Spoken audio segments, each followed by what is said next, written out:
Bhagavate Vasudevaya. Om Namo Bhagavate Vasudevaya.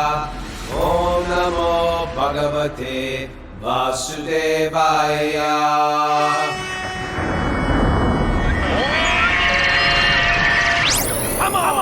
Live from Super Soul Farm, this is Wisdom of the Sages, a daily yoga podcast with your host, Raghunath, and co-host and senior educator at the Bhakti Center in New York City, Kaustubha Das. Welcome to the show. Welcome to Sleepin' Sunday. We get to sleep until 8 a.m. because usually we do this Monday through Friday, 5 a.m. Why would people get up at 5 a.m. and do this?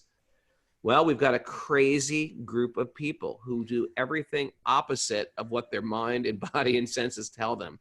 The interesting thing is about spiritual life is it's the opposite of material life. You couldn't pay people to do what they do. We're having a Savor retreat next week, Kaustubha, and people they just want to serve. They just want to serve. You can't even pay people for the stuff sometimes you have to do. If any of us lived in an ashram, today is a special guest day. We always invite a special guest who we think leads a very interesting life. We invite them and we pick their brain. Please welcome Karnamrita Prabhu. Hare Krishna. Welcome, Prabhu. And you were a brahmachari monk for 10 years in 1970. Is that correct? It's correct. That's where I took up the path in this life, anyway. Wow. And how old are you now, Prabhu? I turned 70 about 3, 4, 5 days ago. Happy birthday. 7-0. I just want to share also with everybody, if you're new to the show, welcome. This is our Sunday interview day. Saturdays, we do question and answers. If you have questions on your spiritual path, you can write them in to Mara at wisdomofthesages108@gmail.com. Also, if you'd like to join us live on Zoom, you can write us in wisdomofthesages108@gmail.com. Right now, we're on Spotify, Stitcher, Apple Podcasts, and we have about 7,000 people-ish listening to the Bhagavatam every day. So welcome aboard. Invite your friends. It's really important. Let this community grow. The highest welfare work we can do to civilization is give people spiritual direction. That's what I'm convinced of.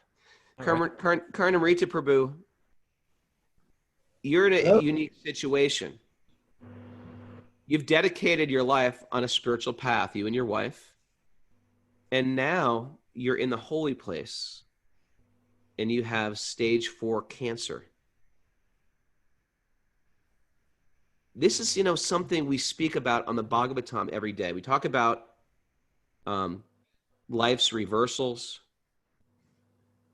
Sometimes people die at a young age. Sometimes we get some sickness. Sometimes we lose a loved one.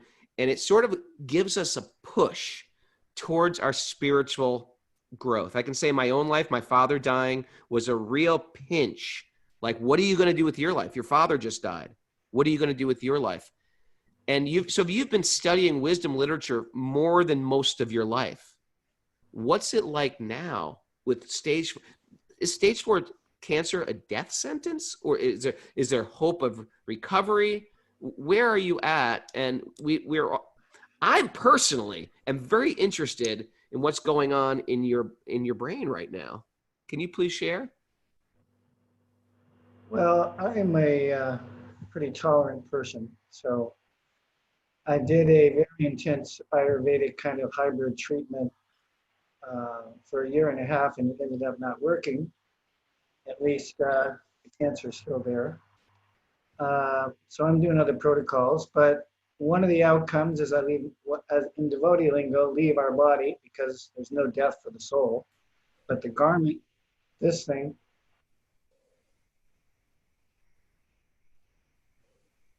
but it gets older. That's what I experience. You think, my God, my body's falling apart now. And if you don't know anything about the soul or yourself as being eternal, that's scary. Wrinkles and spots, how you feel. But when you really know that you're a spiritual being, that's a game changer, or it can be. But so, yeah, the world is very different now because at a certain point in my life, the world wasn't working for me, so to speak. My high school was 10 blocks from Haight-Ashbury during that time. I graduated from high school in 1968. So I was kind of caught up in the counterculture. You were how many blocks from Haight-Ashbury? 10 blocks. We used to walk there all the time. That was the epicenter of the counterculture revolution, and you were God, your parents must have been freaked out. They didn't know. They were, anyway, it's a long story. I talk about that a lot. You know, they split up before that time. And my father was not much of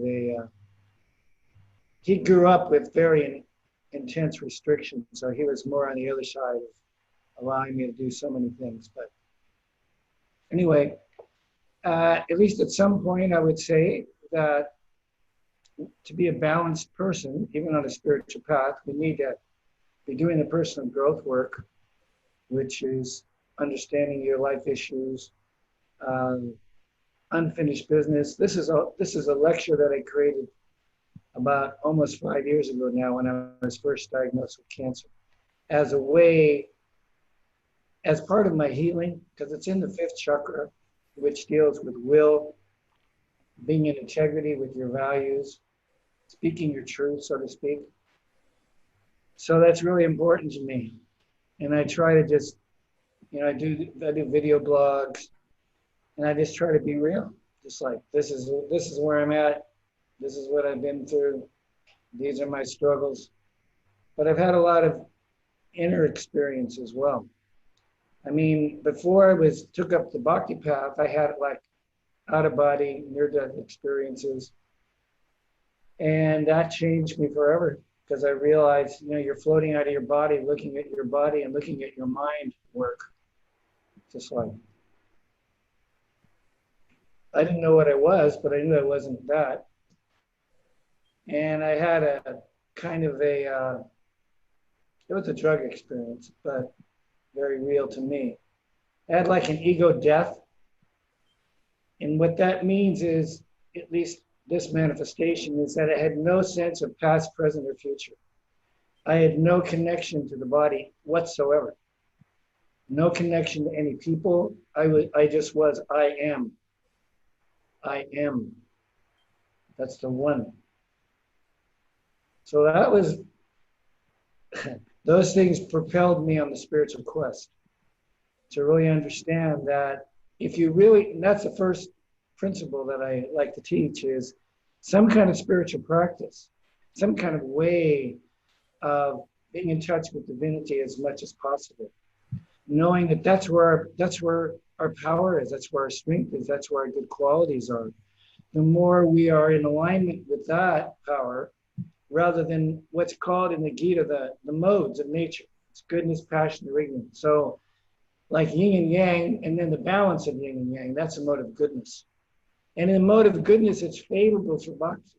So that's why a certain lifestyle is recommended, regulation like that. So I've been through a lot in my life to get where I am now, even though from my perspective, I was really praying intensely for spiritual advancement at some point.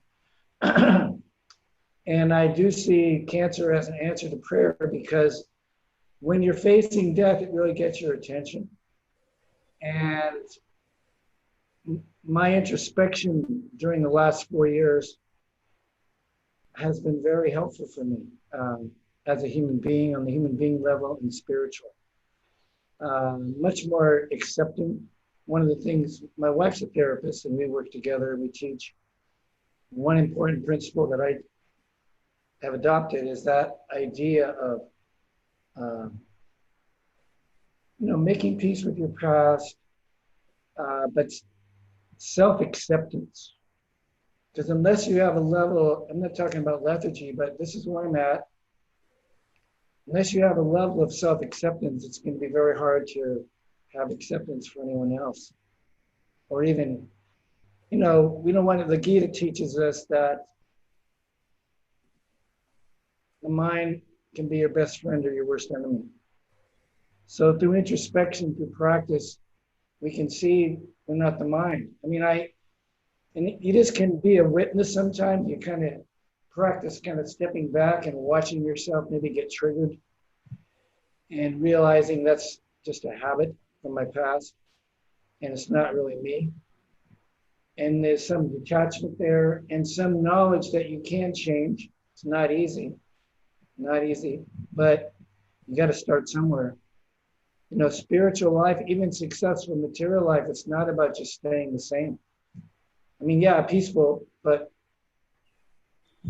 we have life work to do. I like to call it our karmic mission.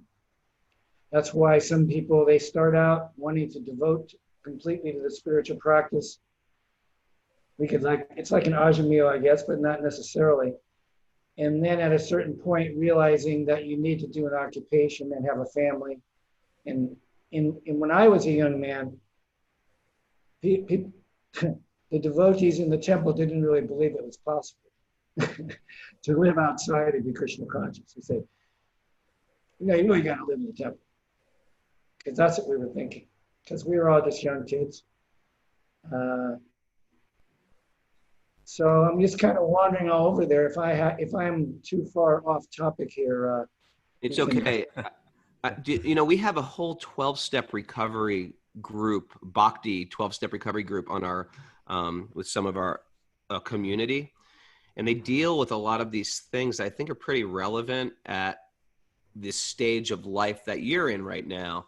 And maybe you can comment on. We have this whole thing of like relieving ourselves of resentments, letting go of resentments, forgiving.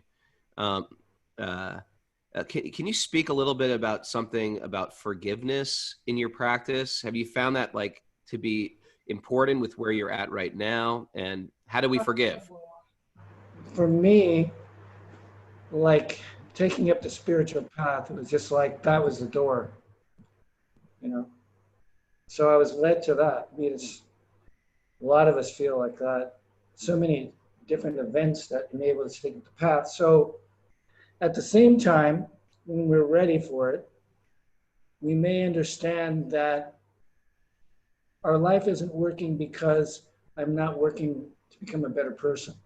I'm not looking at how I get triggered by people based on my past in this life and perhaps before that as well. Because everyone is a teacher. So we want to be in that mindset that I can learn a lesson from anybody if I'm open. Or how do you determine if it's good or bad? Usually we think it's good if it feels good and it's bad if it's, gives me distress. But really, from a spiritual perspective, what's good helps me spiritually. And what's bad, so-called, is what may lead me off the spiritual path. So for me, cancer is like getting put on the path, making it a little more, although it's very broad, and we can start on many different levels. At the same time, for those who are adherents to the path, we want to be in higher stages. To be more, just like if you love someone, you always think of them. So that's what really Bhakti.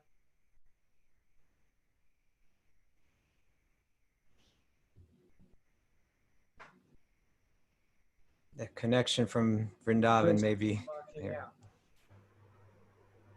Karnamrita Prabhu, first I just want to thank you so much for coming on and speaking like this, because I know in one sense it may be very challenging to speak of one's own mortality, openly like this. But maybe for the audience. No, I mean, I think as an audience, we're very eager to hear all that you have to say. Why is he so happy, Kaustubha? Why is this man so... But actually, I wanted to talk about that because, in one sense, you and I have lived this, there's some similarities in our life that, as young men, we became monks. We practiced that for over a decade, got married, continued to practice bhakti, saw it as part of the mission of our life. And then now you've come to a place that I know is coming for me at some point. Where you're facing your own mortality, not just theoretically, but it becomes very real.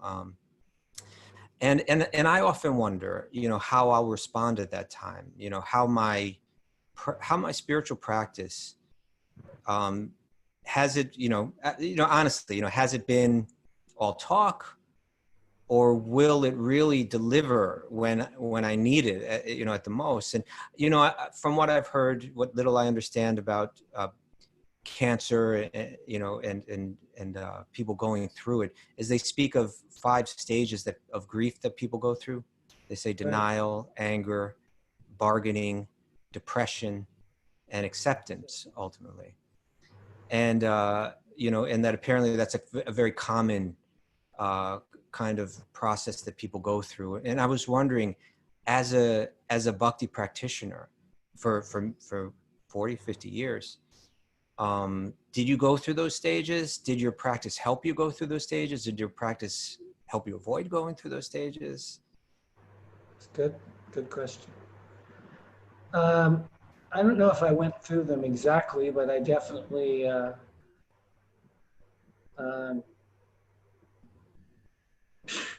I am really spaced out. I have to admit it. You have to forgive me.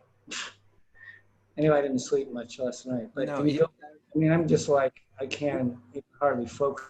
I'm sorry about that. Take your time. And I wanted to say to people, sometimes you may see Karnamrita Prabhu like kind of touching his head and, or going like this, is because he's actually in quite a bit of physical pain as he speaks. And not so much right now because our pain meds are working. I made sure I keep them close to the call. So I'd be all chipper. Okay. That's the challenge, really. Keeping your energy up. When if you wanted to, you could really go into a pity party. That's no fun for me. Sure. So anyway. There's a saying that the dog, please. you can, according to the level of pain you can have that much laughter in your life. I don't know if that's true, but from what I've been through in the last year and a half, I definitely laugh a lot more than I ever have in my life. So maybe there's some truth to it. Okay. It's kind of if you got a choice to laugh or cry, well, I guess it depends on what it is. But a lot of things you'd rather have a good laugh. So. Sure. I was also wondering, in a similar vein,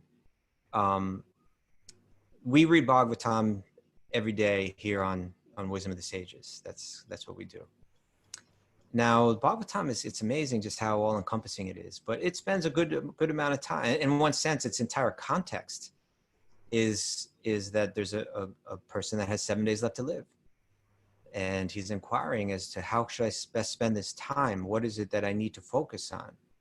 And of course, that is the Bhagavatam itself, that the King Parikshit, who's has his 7 days left, meets Shukadeva Goswami, and they spend those last 7 days just speaking the Bhagavatam, hearing the Bhagavatam. And throughout the Bhagavatam, we're going to hear a lot of talk of death. For instance, we just read the passages of Vidura returns back to the kingdom of Hastinapur, and he speaks to his brother Dhritarashtra, the king, he's lived brother like that. You need a good brother like that, right? Yeah. and he speaks some kind of like what could be perceived as kind of cold stuff. Hey, your teeth are falling out, you're getting old, you're blind, you're this, you're that, and you're sitting here. Stop wasting your time. Could do it. Nobody else could have done it. Well, that's interesting too. But I assume you're spending time reading Bhagavatam and hearing Bhagavatam, living in Vrindavan in this holy place. A little bit, but my life is still in turmoil. I'm not able to focus very well on my writing even. It's difficult. The body's making it difficult. To lie down, Yeah. Can't do anything. I mean, I try to chant. I hear kirtan all day. Very But sometimes I'm just like, Well, my question is, in one sense, at the stage that you're at now, you see, I feel like I'm on another side of a fence that you're on. I'm on a side of a fence where I'm still like, yeah, I'm living life, and and it's and death isn't something that's prominent in my consciousness, and I feel like you're on the. I feel like you may be on the other side of that fence right now, where it's like your preparation for those last moments becomes what life is really all about. And do you perceive, you mentioned kirtan, I mentioned hearing Bhagavatam, these two most essential practices in bhakti. Do you perceive them and understand them in a different way now than you did, 10 years ago, or what to speak of 40 years ago? I couldn't say exactly, but sure, quite a bit differently than when I became a devotee first. Uh, yeah, I couldn't really say. I think that one way you gain taste for hearing the Bhagavatam, or any scripture, I would imagine, is you hear from someone who is enthusiastic about it. And if you can catch some of their enthusiasm and their penetration into the subject, that can inspire you to, to read, even if it's by yourself. And you can appreciate the importance of reading with people who have some background in it to understand it, the different examples and certain points that can be misunderstood without seeing the whole picture. But, facing death just means that because of what I've been through before I took up bhakti, with that out-of-body near-death experiences, and having a lot of devotional experiences here, I have certain deity forms of the Lord that came to me in a very wonderful way, and who are my companions. They say he's worshiping rocks. Well, they're special rocks. They're holy stones, or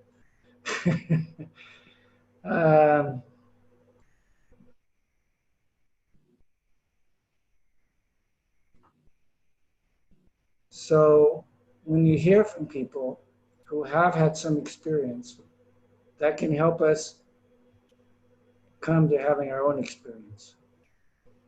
But we can't, it's mercy, but it's also, it's mercy in our effort, our desire, how much we want it.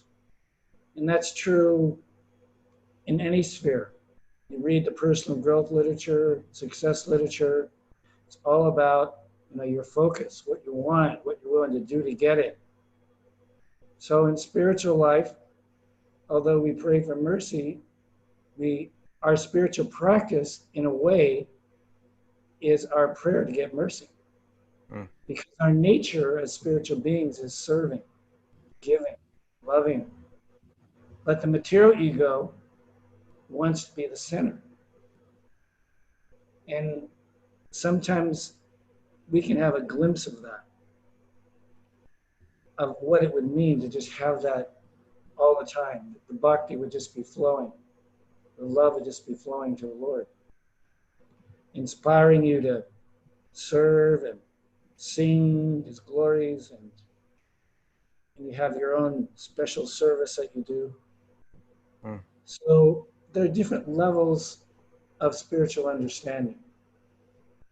And the basics is that I'm a soul having human experience. So you can build on that and make that your foundation of your life gradually. And you can bring me back on topic. No, you're doing fine. Thank you. I just kind of get in, because I'm looking at my altar. I was going to have it the other way around, but I couldn't get it. I couldn't get the Zoom on my phone, so It's okay. Turn around backwards. Do you have a question, Raghunath? You're leaning forward. Sorry, I was muted.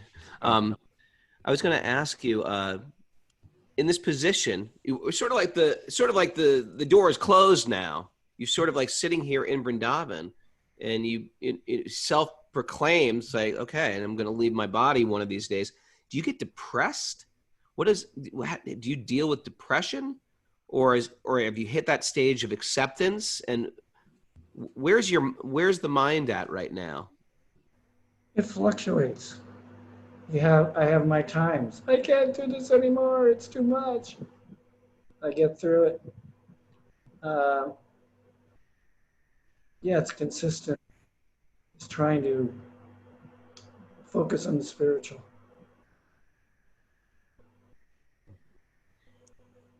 A friend of mine who I'm not positive, but I would make a guess that he's someone that you knew and may have been a friend of yours as well. Gunagrahi Goswami passed away a couple years ago in Vrindavan. Right. And his final words are something that have stayed with me. You know, he spent his final hours, you know, surrounded by other Bhakti-yogis in kirtan. And he spent his, right to the last moment, he was chanting. But like really the last sentences he composed, the last words that he spoke a few hours before that, his words were, he said, my heart is so full of love. My heart is so full of gratitude, so much love, so much gratitude in my heart. That's what he was saying. So much love, so much gratitude in my heart. And when I hear that, I think really that's the heart.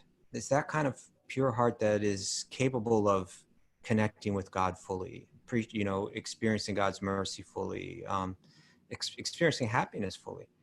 And I wonder, I know you've spoken on this before, but the idea of practicing gratitude, that rather than that, especially, you know, hopefully our life becomes like this, not just our death, but especially at the moment of death, that we're not hanging on to fears, we're not hanging on to any type of animosity or gripes, but that all that's left really is love and gratitude. And is gratitude something that you consciously practice?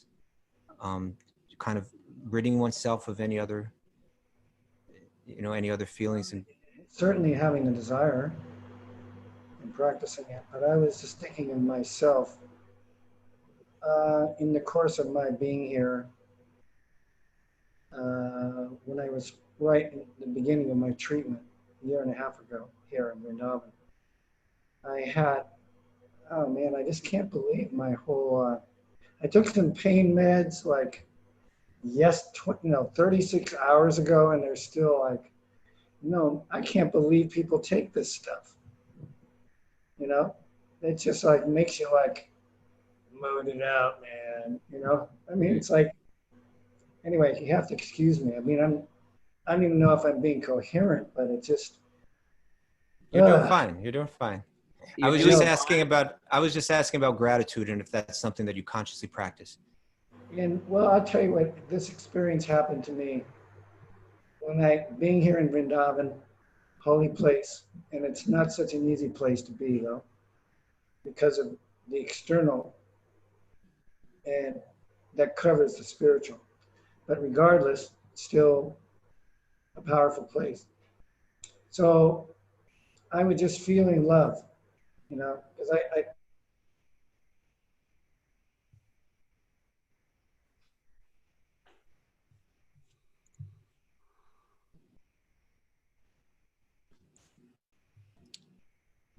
got a Vrindavan connection, Kaustubha. I was like sleep deprived and, you know, in pain, and the social isolation was getting to me. I was doing that before the lockdown. Right. And and I didn't factor that in, how hard that would be. Because of the nature of the treatment, I couldn't really go out very much and have any association. So anyway, but I had to experience that all I can really do is surrender. And that means thy will be done, kind of, you know. It's like whatever, like my healing or my living or my leaving my body behind. It really doesn't matter at this point. I've had a good life to be able to do more service to the Vaishnavas, because I see that as the ultimate healing, the ultimate way to give pleasure to the Lord, and helping people, sharing my faith, hopefully in a way that you feel. I mean, that's my prayer. Perhaps a lot of people on spiritual paths want to, it's like being an instrument and realizing how insignificant we are. It's like we're a reflection of a reflection of a reflection, but that's still a lot more than we can just do on our own strength, our own karma. So I think a lot of people want to do good for the world. I certainly do. Yeah. And one of the things I like to tell people is, what is your sphere of influence? Are you like for your family? Are you for your community? Are you for your temple? Are you for your city? The world, because when I came to Vrindavan, there were so many challenges, the street dogs, the monkeys, the street cows, the plastic, the crazy roads, the pollution, so I had to like adjust to that and say, it's the covering of Vrindavan. So I would just kind of isolate in my room, and I would have these kind of states. I would just like empty me out, and I would just be crying and say, I don't want to lose the intensity that I feel for my spiritual practice.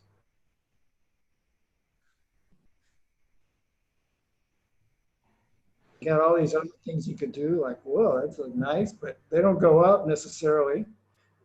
So to be able to keep on the spiritual path, regardless of what we have to do with our lives.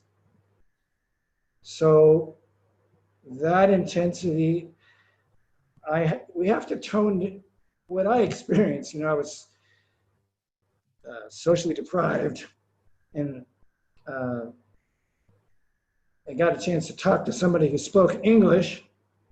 And a few times I would sometimes talk in a little gathering, and I'd have people crying. And I'm thinking, uh-oh, this is not good. Because I would just say, don't be casual. And if you're going to do something, put your heart into it. Of course, it's a gradual process, but these are people that have been doing it for a while. But sometimes we get comfortable, and it's hard for us to break out of it. Even when we have bad habits, and we're older and we're in the groove of those. Yeah. But they don't have to define us for all time. But although we may say the highest thing is pure chanting, pure association, but it's not so easy. Yeah. I mean, you can, to the best of your ability, but you're always with yourself, and you have your mind, and you have some power to focus it and to practice not being disturbed even when there's causes of disturbance. And a lot of that is going to be determined by your life issues. What is your, that's why the Enneagram, or some tools like that, you get it, although we're not the body, we have to utilize it, and we have to be ideally working to be the best version of ourselves. The idea that we have an authentic self. It just means your conditioned identity, authentic. My wife and I call it our authentic illusory selves. Okay.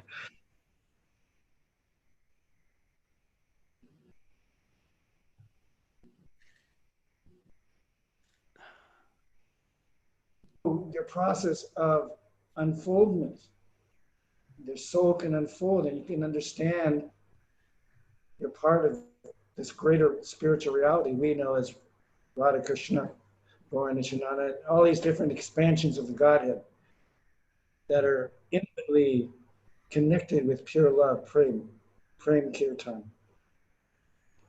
So the sense of urgency can be cultivated like anything. Also by associating with people are like fixed. Yeah. People who inspire you. Reading the stories in the Bhagavatam. I mean, like Narada's life in the first canto is like 3 or 4 lives for us. All condensed into one little 2 chapters there, It's the spiritual, the outline of the spiritual path is all there in verse after verse. And then he was, he was able to have darshan of the Lord. So we got to go through the stages of bhakti. We hope for mercy. And I just, remind devotees of that, and they get upset with me. Well, it's worth a lot. How much do you think it's worth? How much of your bank balance or your time, your energy are you willing to give it? We all have other interests, but try to connect them somehow spiritually. But at a certain point, we'll feel nothing else really matters but my spiritual aspiration. I've been a dutiful husband and a wife, parent, perhaps, like we are. And now I want to do only those things which are going to foster my spiritual growth. See, I mean, that's the ideal, but if you're 20 years old and you're thinking of a career and all that, it may be hard to understand that. For us, I got involved in this when I was 19, and everybody else involved in the counterculture was young. So young age is a time of existential kind of questions. But some people have some background, like in the Bhagavad Gita in the 8th chapter, the fate of the unsuccessful transcendentalists is illuminated there. It's good to read that. Because if we're dedicated to a certain practice for significant time, spiritual practice, it means we have some background in it. It's called, well, on the Bhakti path, it's called Bhakti Sukriti. So we're going to be attracted more naturally than some. Some will be more along than others. But we need that connection of like-minded persons. So, yeah, so what's important? I like to say to devotees, I said to you the other day, what do you want? What do you want, really? Tell me. What do you want, Mara? It's like, I always bring it right back to our assistant, Mara, and just see Mara, what do you want? There's something about age, though. This is, I know today we have bad connections. The Vrindavan connection isn't the highest material connection. don't diss Vrindavan, man. and I know you're feeling a little foggy from the pain medication, but I will say that I'm taking so much away from this because I'm feeling very sober about my life right now. And I think that's one thing as people practicing spiritual life need to see on a regular basis. It's why sometimes people into spiritual life, they'll go to a cemetery, or people in who are paramedics or EMTs or work in a hospital. They get very, very acute realization of the pain of material existence. And I think it's important for people practicing bhakti to just not surround themselves with the pleasures of the material world. Not that we are trying to avoid pleasure, but to make a scale of balance of like, yeah, this is also the material world. And then we're going to get to this point where the door is going to close. And this is it. And your family's not necessarily there, or your home is not necessarily there, and you're isolated, and there's no more hope. At age 20, generally, there's lots of hope in the material world. This point of like hopelessness leaves only two options: complete depression and nihilism, right? Yeah. Or hope for Krishna. And I'm firmly convinced that people like yourself, Prabhu, or sometimes you hear about great souls that die like in a car accident or in a peculiar way. I'm firmly convinced that you're giving your life to Krishna. Krishna's there. Even amongst sort of like unexpected tragedy, Krishna enters the mind. Even with a drug, a pain reliever drug that making the mind foggy, Krishna will enter that mind. I'm completely convinced that dedication, that Krishna is a reciprocal being, and he sees the life, a life of one who's given their life. And it's only in peculiar experiences that you hear about the last minute thing. Someone calls out a name for Krishna, but it's really the lifestyle you've given, and Krishna's been with you your whole life. Yes. How you live your life will determine how you will die. Wow. Someone just wrote on the message board, my daughter had 2 classmates pass in a sad tragedy last night, ages 15 and 16. So yeah, this is horrific when it comes at a young age, but it's also sobering. This concept of death and dying for the devotee is like such a meditation. And I'm getting so much out of this class because I realize I'm living in a lot of false hope in my life right now. And it's the beauty of aging while practicing bhakti is that it diminishes material hope. There is no material hope. All there is spiritual hope. And you know, you're actually setting an incredible example by, you gave your life since you were 19 to your spiritual life. I see my life, Kaustubha said the same. We see our lives through your life. And now you're in this holy place to struggle with the last of the material attachments. At least that's how you're presenting it. I have full faith that you're probably over it already. But Chris is like, now he's just like polishing that jewel.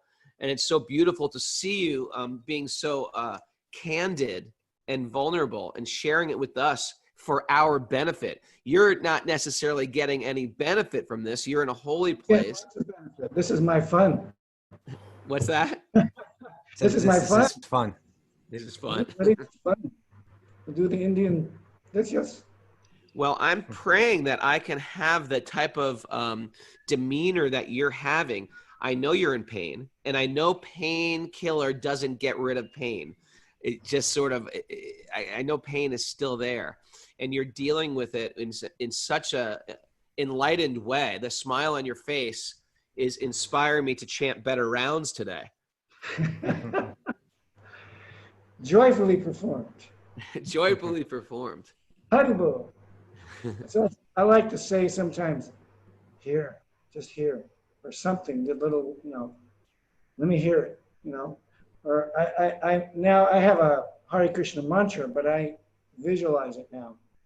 That helps me not have it as a muzak in my head. Like, in other words, not just in the background, but it has to come to the foreground of the consciousness. Yeah, so I'm visualizing the holy name and realizing all the potency of the Lord is in these syllables, although there are stages of realization from external to more internal. So we're on the path of that. Do you have company there in Vrindavan? Are people visiting you? They're not allowed to visit. Oh, because of the pandemic. Oh, geez. Yeah. Krishna has really unbelievably put you in this extreme isolation at this extreme time of your life. It's so interesting. Yeah, and I'm kind of neither here nor there in some ways. I mean, I do actually. I'm not planning. I don't believe I have the merit to leave my body here, so I do have plans to go back to the States. But I've been trying that for the last 4 months, and each time it gets postponed because of the pandemic.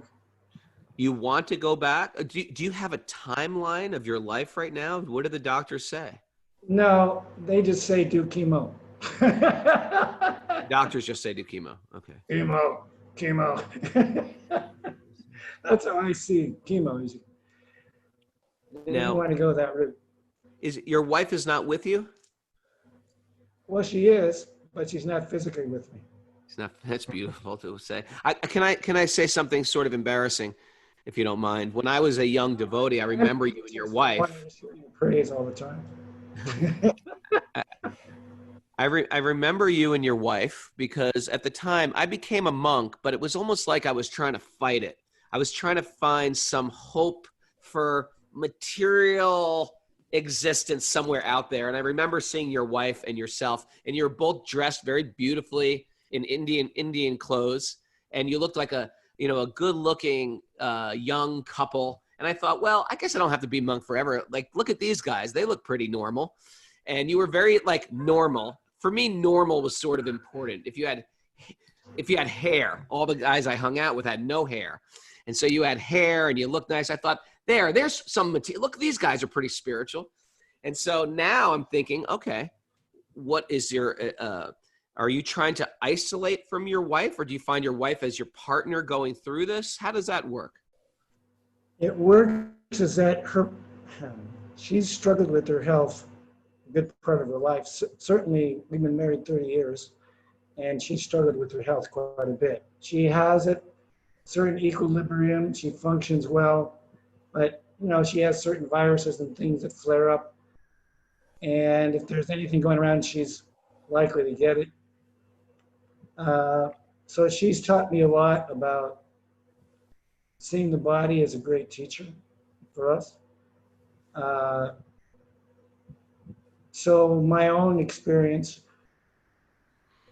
when you're in a lot of pain, and sometimes there's nothing you can do about it, and you got things to do. So you have to say, I just want to lie down, but I can't, because I got to do some worship. And so you do that. And hopefully you'll forget about your pain, because you're in the, if you see my altar, it's a lot of flowers. I get a lot of flowers, because I'm in Vrindavan, it's very inexpensive. I have this whole array of flowers that costs me like $3 a day.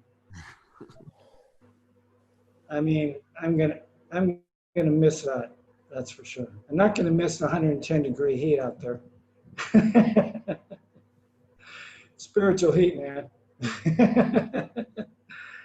Actually, the locals say that before they built up Vrindavan, even 15 years ago, it was 10 or 15 degrees cooler because of all the trees. And now it's concrete, and they cut down so many trees, and now it's hotter here because it reflects off of the pavement and the concrete. So there's a direct example of deforestation. Unfortunately, there were these big old trees, Mm. Sure. So Prabhu, anyway, so however we can have a sense of urgency. It's gonna, I'm not gonna talk to people with my guns blazing. You gotta surrender, Prabhu. Certain thing, surrender should be a natural stage. It used to just mean do something you don't want to do, Prabhu.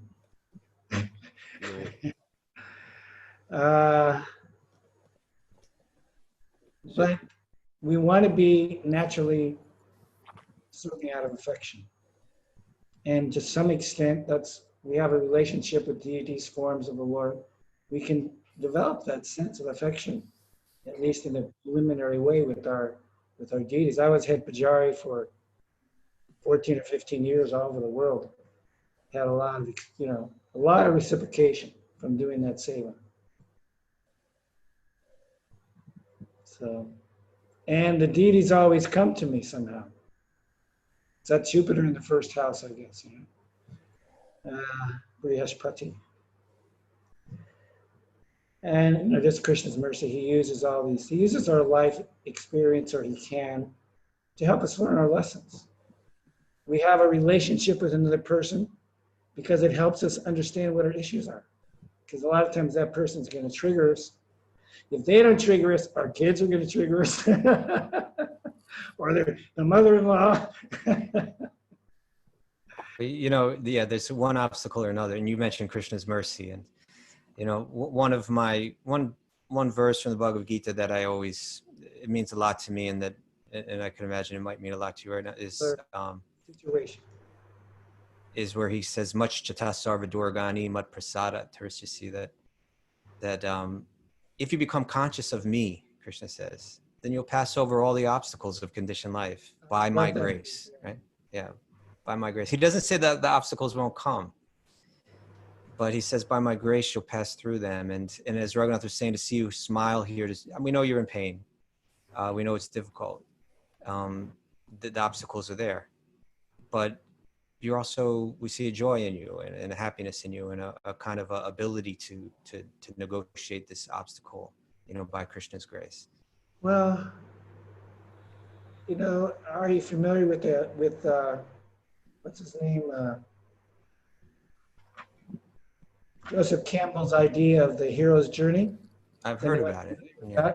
hero's journey. Yeah. Anyway, it's a good metaphor for the life of a devotee. And this, I'm reading a book about writing through metaphor. And there's a piece of it that just got taken out today or yesterday. It's pretty like, whatever. I'm not the person that gets real upset about these kind of things, but that slice just went out of my head. So what was I talking about? Joseph Campbell. Yeah, in the hero's journey, that our life can be seen as the hero or heroine's journey towards wholeness. We're called on the spiritual journey, like Nard is called, like a lot of us were called, like in the 6th chapter of the Gita. The unsuccessful yogi transcendentalists, even without seeking it, the spiritual path comes to them. So the hero's journey, he goes through all these, Lord of the Rings, are all based on the different stages of the hero's journey. Really, it's about transformation, accepting your spiritual nature, realizing that truly our capacity to, enjoy the senses is very limited, and it diminishes as the body ages. It's almost a joke for me thinking of my grandfather at 70. Man, he looked old at 70. He would just chill and watch the baseball games in his chair. That was his life. And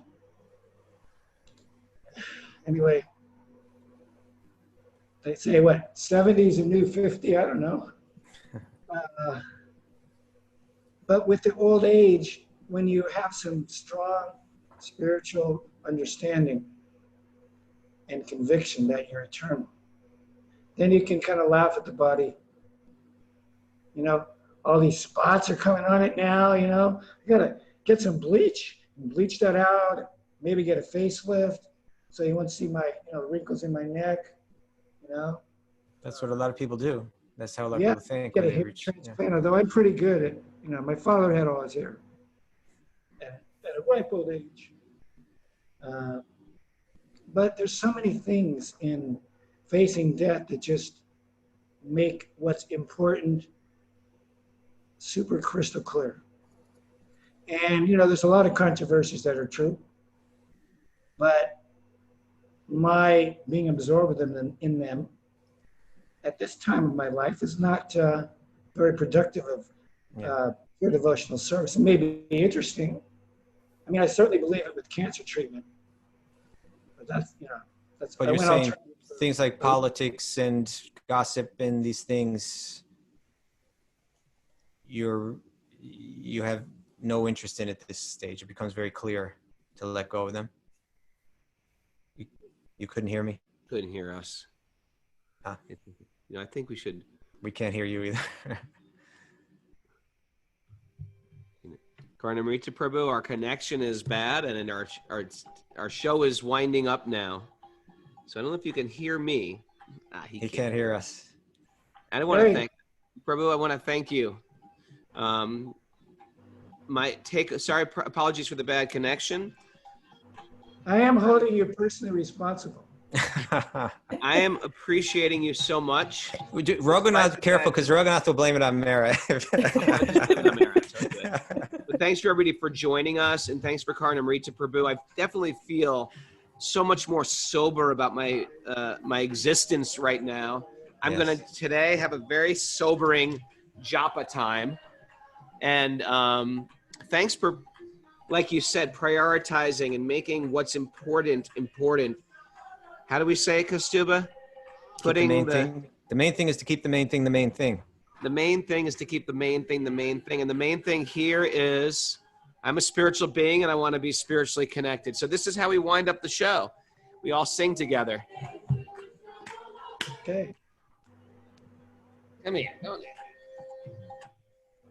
Radhe.